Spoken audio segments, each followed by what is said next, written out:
네, 오늘은 요한복음 15장 그 유명한 포도나무 가지 비유가 나온 성경입니다. 지금 이야기가 계속 13장 이후로 이렇게 쭉 예수님의 공적 사역은 이미 다 할 얘기 다 했고, 이제는 예수님께서 십자가에 죽으실 것을 아시고 제자들과 이별, 제자들을 떠나게 될 것이라는 것을 강조하시면서 그 제자들을 향한 유언과 같은 그런 가르침을 요한은 장황하게 쭉 우리에게 설명을 해주고 있는 대목입니다.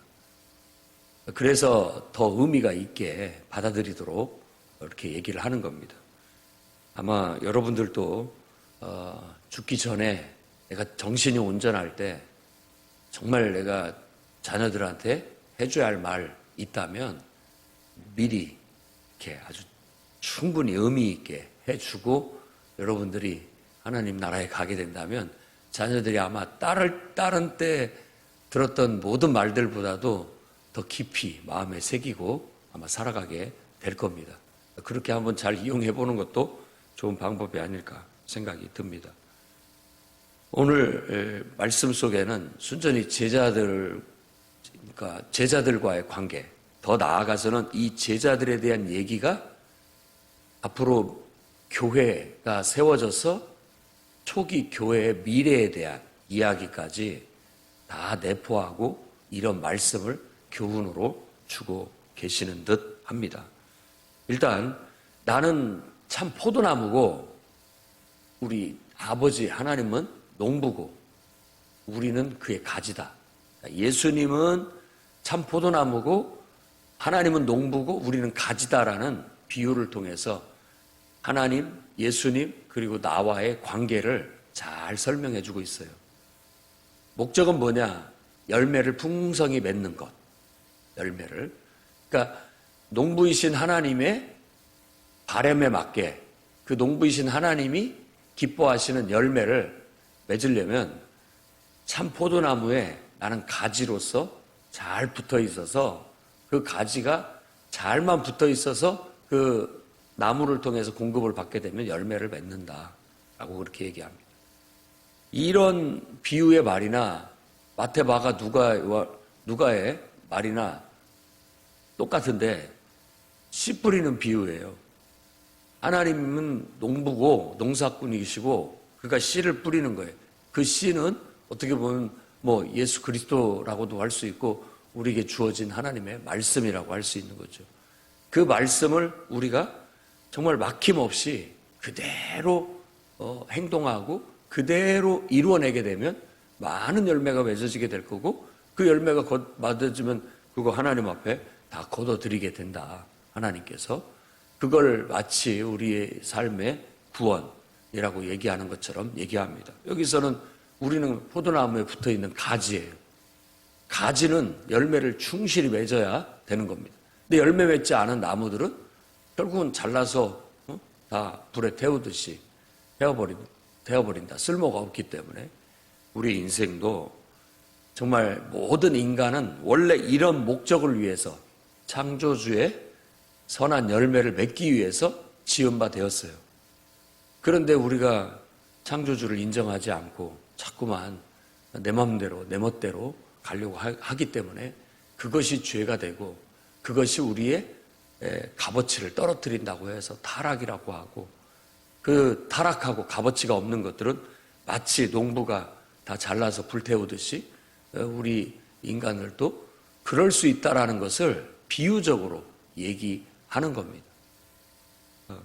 우리는 늘 열매를 많이 맺어서 창조주 하나님께 영광을 돌리고 그래야 너희가 내 제자가 된다. 8절 말씀에는 열매 많이 맺으면 아버지께서 영광을 받으실 것이요 너희도 내 제자가 되리라. 열매 맺는 삶을 사시기 바랍니다. 오늘 또 가지에 붙어서 올라오는 공급, 그게 뭐냐? 성령 충만한 가운데 하나님의 임재 가운데 하나님이 주시는 말씀을 듣고 행해야 돼요. 절대 여러분 생각으로 하면 안 됩니다. 끊임없이 우리 생각이 우리를 괴롭히고 떠오르지만 그 빨리빨리 분별해서 내 사사로운 감정, 내 마음속에 있는 시기, 질투 다 이런 것들은 그냥 가라앉히고 하나님 말씀만 들어야 돼요. 하나님 말씀만 솟아오르는 그게 하나님의 양식이고 우리가 받아들여야 할 양분이고 그 말씀대로 한다라고 했을 때 그게 열매가 되고 그 열매가 얼마나 내가 더 충실히 또 그 말씀 그대로 했느냐에 따라서 그 열매가 더 충실하고 덜 충실하고 하는 것이 될 수 있겠지요. 그래서 그것이 하나님께 영광이 된다. 우리는 하나님 영광을 위해서 산다라는 이 말을 늘 되뇌이면서 그렇게 사십시오. 살아도 하나님을 위해서 죽어도 하나님을 위해서 사는 것이고 내가 하나님의 종이고 하나님의 일꾼이고 하나님 앞에 쓰여지는 도구이지 내가 이 세상을 위한 것 아니고 또 사람들을 섬기는 거 아니다. 늘 그런 마음을 갖고 여러분들이 나아간다면 열매를 잘 맺을 것이고 하나님이 영광을 받으실 것이고 주님의 제자다라고 할 만한 증언을 듣게 될 것입니다. 가지가 포도나무에 잘 붙어있으면 많은 열매 맺고요. 그리고 7절 말씀에는 무엇이든지 원하는 대로 구해라 그러면 다 된다. 다 된다. 하나님이 우리 마음속에 이렇게 하나님께로부터 오는 소원, 하나님께로부터 오는 생각 이런 모든 것들은 다 원하는 대로 됩니다. 그대로 됩니다. 그러니까 원하는 대로 구하십시오. 하나님과의 관계가 올바르고 내 생각이 하나님의 생각과 같고 내 마음이 하나님 마음과 같은 상태에서 무엇이든지 원하는 대로 구하라는 거예요. 그게 아니고 인간적이고 육신적인 내가 원하는 걸 다 들어준다는 말이 아닙니다. 가지에 붙어있다라는 것은 철저히 내 생각이 하나님께로부터 오고 내 마음이 하나님과 같고 이런 상태에 있다면 내가 원하는 모든 것들은 하나님이 원하는 거하고 똑같기 때문에 그 말씀, 하나님으로부터 오는 말씀은 그대로 다 되어 있기 때문에 열매를 맺게 된다는 거예요. 그러니까 건강하고 성실하고 열매 맺는 인생은 이 원리에 따라 갑니다. 씨 뿌리는 비유, 포도나무 비유. 다른 듯 하지만 똑같은 비유라는 거 여러분 아시고 늘 신앙생활 속에서 하나님 말씀이 여러분 속에 솟아나게 하고 그 말씀을 붙잡고 반드시 이루어내서 열매 맺어 하나님께 꼭 정말 좋은 충실한 열매를 내어 드릴 수 있는 그런 삶을 사시기 바랍니다. 그 다음에 9절에서 17절 말씀은 나의 사랑 안에 거하라. 이제 포도나무 비유를 얘기했다면 좀 더 현실적인 문제로 좀 더 갑니다. 이 비유는 뭘 말하냐? 예수님과 사랑의 친밀한 관계. 사랑의 친밀한 관계. 그래서 제가 이 사랑을 얘기할 때 늘 한쪽 끝은 이제 하나님을 사랑하는 믿음이라는 걸 얘기할 때 한쪽 끝은 사랑으로 얘기하고 한쪽 끝은 그것을 이루는 충성으로 얘기를 했습니다. 그러니까 믿음이라는 것 자체가 관계를 말하는 거예요. 관계. 아무 문제 없는 충실한 관계. 그러니까 믿음은 마치 가지가 나무에 붙어 있는 것과 같은 붙어 있는 것을 의미한다고 볼 수 있고 한쪽은 사랑으로 시작을 해서 한쪽은 그것을 충성으로 아무리 사랑한다고 말해도 정말 그 사랑이 행동으로 나타나서 충성된 행동으로 보여져야 그게 사랑인 줄 알아요. 그리고 그 사랑은 사랑의 결실이라고 말할 수 있고 완성이라고 말할 수 있다라는 겁니다. 그래서 예수님은 내 계명을 지켜라. 나를 내 사랑 안에 거하는 자, 내가 사랑하고 내 사랑을 받는 자라면 내 계명을 지킨다. 내 계명은 뭐냐라고 했을 때 내가 너희를 사랑한 것 같이 너희도 사랑하라. 똑같은 거 아니겠습니까? 연인이 난 널 사랑해 라고 했을 때 그도 똑같이 나를 사랑하기를 바라는 마음. 그렇죠? 난 너를 위해서 내 목숨을 다 줄 수 있어. 그러면 상대방도 똑같은 마음으로 내게 화답하는 거. 그러니까 여기에서는 1차적으로 내가 너희를 사랑한 것 같이 너희도 서로 사랑하라 라고 했을 때 이건 내가 예수님이 우리를 위해서 목숨을 내어주는 사랑을 베풀었다면 우리 또한 예수님을 목숨을 내놓고 사랑할 수 있어야 되고 더 나아가서는 주님을 위해서 내 목숨을 내놓고 사랑한다라는 것은 주님이 그토록 자기 목숨을 내어주 사랑하는 형제, 자매들, 사람들을 위해서 그렇게 내가 목숨을 내놓는 사랑을 할 수 있어야 된다. 이걸 가장 충성된 사랑이라고 말한다는 겁니다. 그래서 가장 충성된 사랑, 큰 사랑은 친구를 위해 목숨을 버리는 사랑이다 라고 말합니다. 그러면서 너희는 내 친구다 하고 아주 깊은 얘기를 하는 겁니다. 여러분들도 서로 넌 내 친구다 라고 말할 수 있었으면 좋겠습니다. 여기서 친구라는 말은 가깝다는 뜻이에요. 아주 가깝다. 그러면 어떻게 얼만큼 가깝냐라는 말은 모든 걸 다 얘기한다, 숨김없이. 그런 의미로 친구라고 얘기를 하는 겁니다. 주인이 종에게는 다 말하지 않는다. 딱 할 말만 하고 말아버리는 거예요.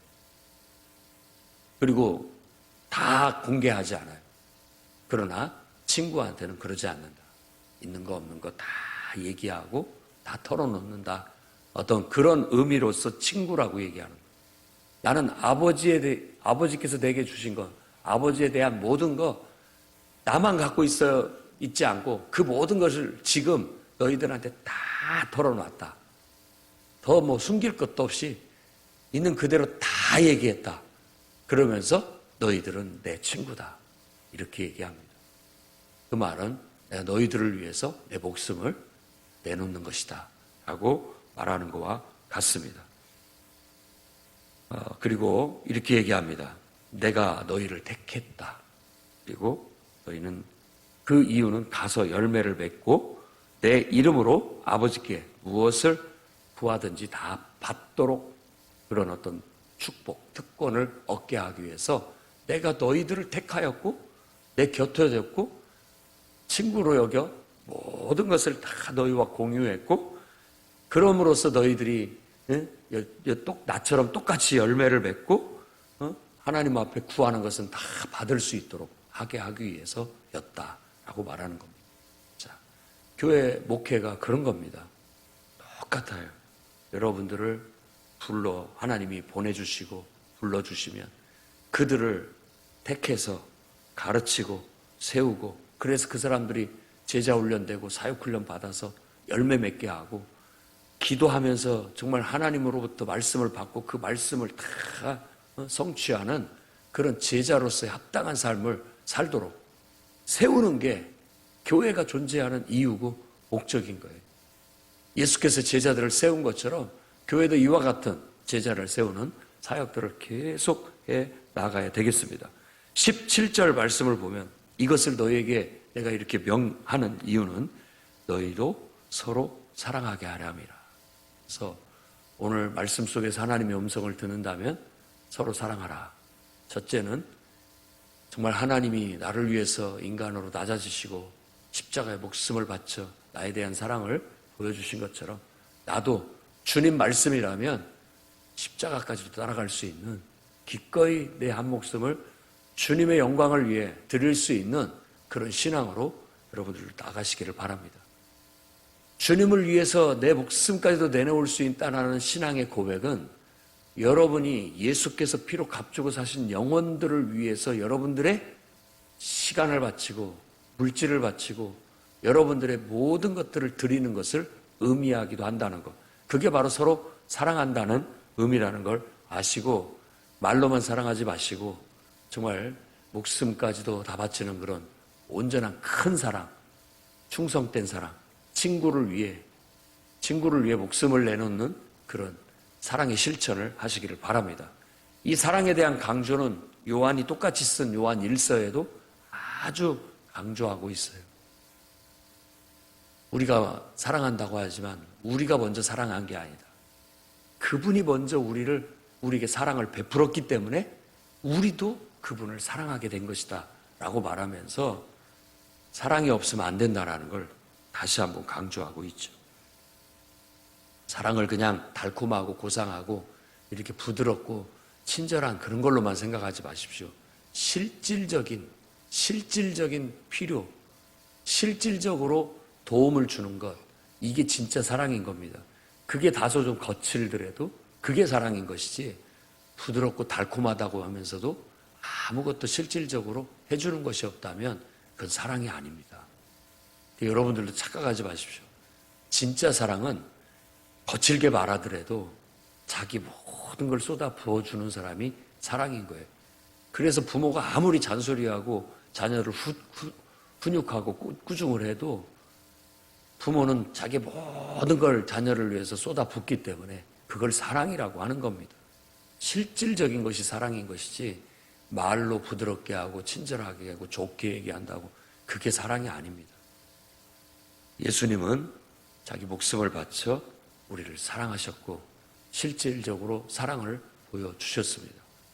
때로는 혼내기도 하시고 때로는 뭐라고도 하시고 때로는 믿음이 없다고 책망도 하시고 하셨지만, 정말로 진정으로 우리를 위해 목숨을 내어주신 분은 우리를 창조하신 창조주 하나님이요, 바로 이 땅에 인간으로 오신 하나님의 아들 예수 그리스도라는 걸 아셔야 되겠고, 우리는 바로 그 사랑을 받은 사람들이고 이제 똑같이 그 사랑을 받았으니 그 사랑을 내어주는 주님의 제자가 되어야 되겠습니다. 18절에서부터 25절에는 이제 세상이 너희를 미워하면 너희보다 먼저 나를 미워한 줄 알라 하는 말로 시작해서, 너희가 나처럼 똑같이 미움을 받게 될 것이다라는, 세상의 미움을 받게 될 것이다라는 얘기를 합니다. 이건 제자들의 얘기이면서 교회에 대한 이야기입니다. 왜 너희가 미움을 받느냐? 세상에 속하지 않았기 때문에.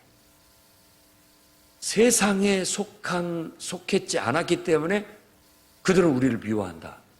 왜 교회를 욕하냐? 그들이 이 교회는 세상에 속해서 세상하고 함께 짝하고 가지 않기 때문에, 그래서 미움을 받는다라고 그렇게 얘기를 하는 겁니다. 그들이 예수님을 미워한 것처럼 주님의 제자된 교회도 미워하게 될 것이다. 하지만 예수님이 말합니다. 기억하라고. 종이 주인보다 크지 못하다. 예수님도 미워했다면 우리도 미움받고 사는 것 마찬가지입니다. 그러니까 앞에도 얘기한 것처럼 예수님도 배신당했다면 우리가 어떻게 그런 일 없이 살겠습니까? 예수님도 성육신하신 하나님이신 예수님도 이 땅에 와서 인간관계 속에서 배신당하고 사는데, 우리가 배신당하고 사는 것은 그냥 흔한 일로 생각하셔야 됩니다. 사람은 다 그럴 수 있고, 어떤 의미에서 여러분들도 그 속에 포함시켜야 됩니다. 나도 포함시켜야 되는 거예요. 나도 누군가에게는 마음 아프게 하고, 나도 누군가에게는 배신하고요, 나도 누군가에게 상처 주고 살아요. 하나님 외에 온전한 사람은 없습니다. 없어요. 그러니까 종이 주인보다 크지 못하다라는 것은 너희 일까 보냐 이런 얘기예요. 충분히 그럴 수 있다. 주인이신 예수님도 세상이 미워했다면 너희는 더 하찮으니까 더 미워할 수 있다. 그러니까 마음 든든히 먹고 아무것도 아닌 것처럼 잘 이겨내라 라고 그렇게 권면하는 거예요.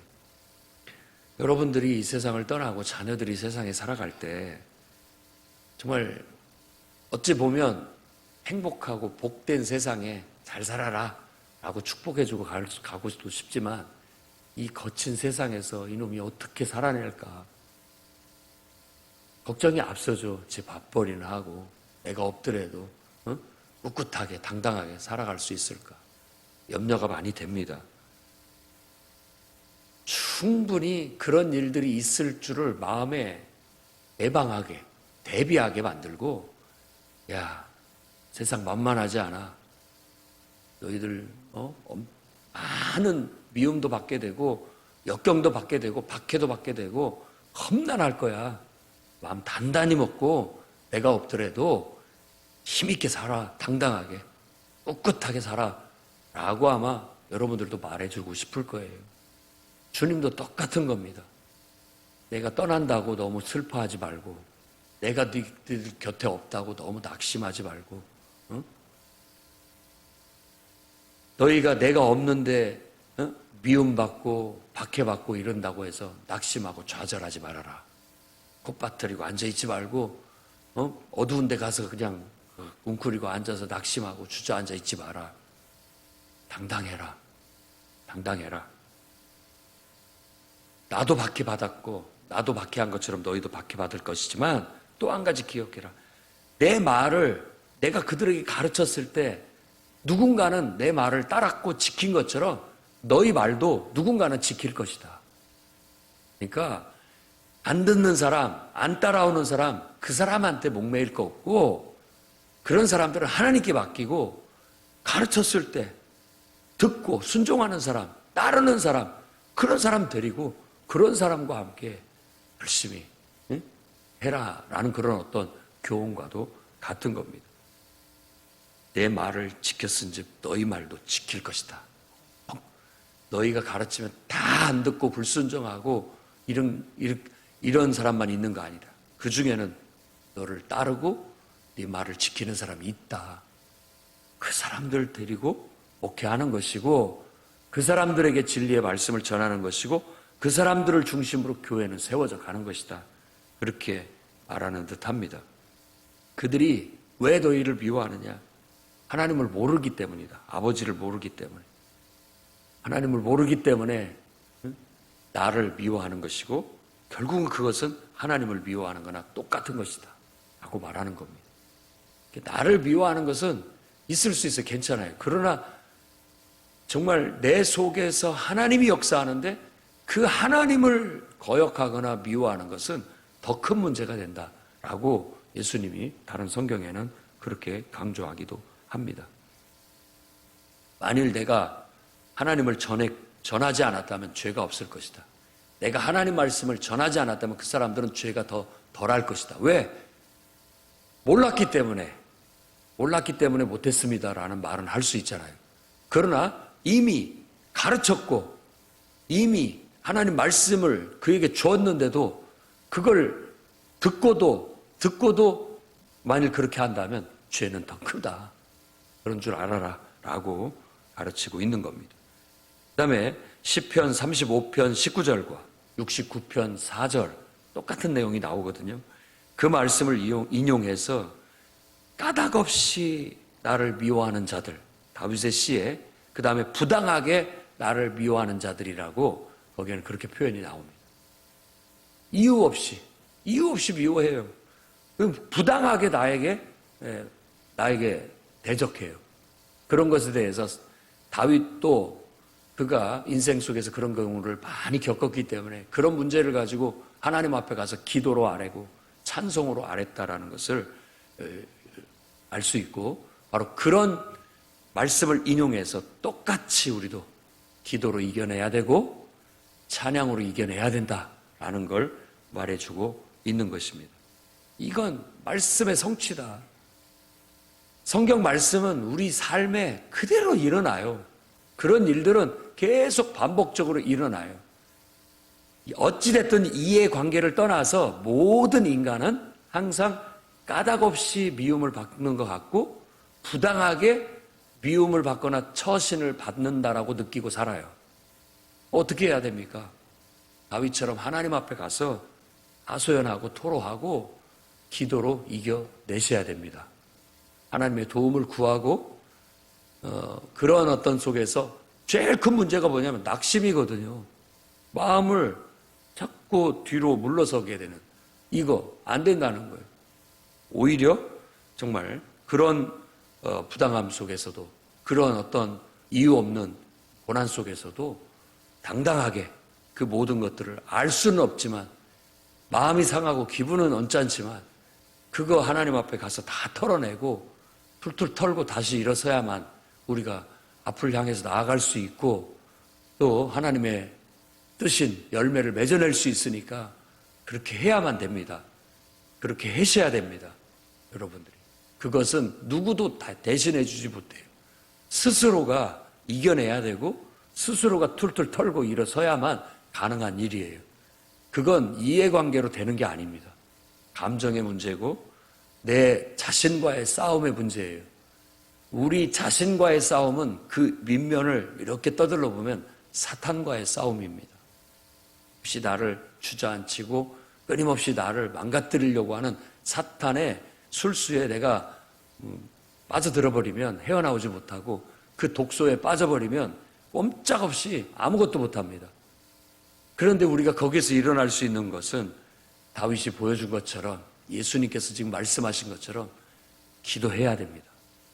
기도해야 꿈틀거릴 수 있고, 기도해야 떨어버릴 수 있고, 기도해야 하나님만 보이게 되고, 기도해야 하나님 말씀이 그 세상에 나를 압도하는 모든 것보다 더 능력 있고 위대하고 크시다는 걸 알고, 그것만 보고 그 힘에 힘입어서 일어설 수 있고 전진해 갈 수 있고, 그 모든 환경을, 그 모든 문제들을 다 뚫고 나아갈 수 있는 에너지와 힘을 얻게 된다라는 거예요. 그렇게 모두가 살았으면 좋겠고, 나 자신도 그랬으면 좋겠고, 모든 성도들도 그런 당당함과 꿋꿋함, 구겨지지 않는 꿋꿋함이 있기를 바라고, 우리의 자녀들도 그런 당당함을 갖고 꿋꿋하게 주어진 세상을 구김살 없이 살았으면 좋겠고, 절망하거나 낙심하는 일 없이 다 그런 어떤 고난 앞에서도, 역경 앞에서도, 박해 앞에서도 좀 힘차고 당차게 싸워서 이겨나갈 수 있었으면 좋겠습니다. 주님의 말씀이 꼭 유언처럼 들립니다, 제게는. 그리고 26절, 27절에는 다시 보혜사, 아버지께로부터 나오시는 진리의 성령이 오실 때 그가 나를 증언하실 것이다 라고 얘기하고, 너희도 처음부터 나와 함께 있었지 않느냐, 너희도 나의 증언자다, 내 증인이다 너희들도, 이렇게 얘기함으로써 성령과 교회가 예수 그리스도의 증인이라는 걸 말합니다. 요한계시록에 성령과 교회가 말한다라는 것처럼 얘기하죠. 똑같은 얘기예요. 교회와 성령은 떨어지면 안 돼요. 교회가 성령 충만이 없다? 성령의 음성이 없다? 교회가 아닙니다. 성도가 성령 충만함이 없다? 성도가 아닌 거예요. 거룩성자는 하나님의 임재가 있어서 우리에게 붙여진 거예요. 나는 거룩하지가 않아요. 내 안에 하나님이, 성령이 임하니까 내가 거룩한 사람처럼 보이는 것 뿐이지 내가 거룩하지 않습니다. 그러니까 항상 성령이 있어야 돼요. 보혜사 성령을 느느이 얘기하는 것은, 너희가 내가 떠난 것 때문에 낙심하지만 알면 내가 다시 보혜사로, 성령으로 너희 가운데 다시 돌아와 이제는 너희 속에 거하고 어디든지 너희와 함께하고, 너희들 속에서 내가 했던 모든 말들 다 생각나게 만들어주고, 너희에게 필요한 능력들을 다 공급해 준 줄을 안다면 내가 가는 것 슬퍼할 일이 아니라는 걸 알 것이다. 오히려 기뻐할 일이다 라고 그렇게 얘기합니다. 그러니까 부활하신 예수께서 성령으로 다시 오게 되면 그 재회의 기쁨을 그때 알게 될 것이다. 그러니까 우리 안에 성령이 임하는 건 기쁨입니다. 내가 사랑하는 그분이 늘 나와 함께하는 거, 이게 기쁨이고, 그 기쁨이 우리의 힘이 돼요. 늘 즐겁게 행복하게 성령 안에서 신앙생활 하십시오. 그게 우리 힘입니다. 아무리 세상이 악하게 돌아가고 내 주위의 사람들이 다 악하게 굴어도 내가 기쁨을 잃지 않고 행복을 잃지 않고 살아가면 사람들이 나를 우습게 보지 않습니다. 저 사람은 아무리 흔들어도 흔들리지 않는 꿋한, 아주 심지가 굳은 신앙을 갖고 있구나. 오히려 기쁘게 여기고 시원함을 느끼고 그렇습니다. 어지간한 것들은 아무것도 아닌 것처럼 여기시고, 정말 여러분 산전수전 다 겪은 사람들이지 않습니까? 그런 것처럼 별것도 아닌 것처럼 여기고, 오직 하나님만 바라보고 성령의 음성만 듣고 성령 안에서 기뻐하고 성령의 음성을 따라 행하고, 좋으면 좋은 대로 감사하고 나쁘면 나쁜 대로 감사하고, 우리는 사나 죽으나 그리스도의 증인이다. 내 안에 계신 예수님만 나타내면 되고 예수님을 알리기 위해서 내가 살아가는 것이지 다른 거 바라는 거 없다. 이런 마음으로 여러분들 나아가게 된다면, 그래서 말한 것처럼 충실한 열매 맺게 될 것이고요. 하나님께 영광을 돌려드리게 될 것이고, 여러분들과 저는 하나님 앞에 칭찬받고 잘했다, 참 잘했다 하고 그렇게 하나님 기뻐하시는 그런 주님의 자녀들이 다 될 줄로 믿습니다. 기도하겠습니다.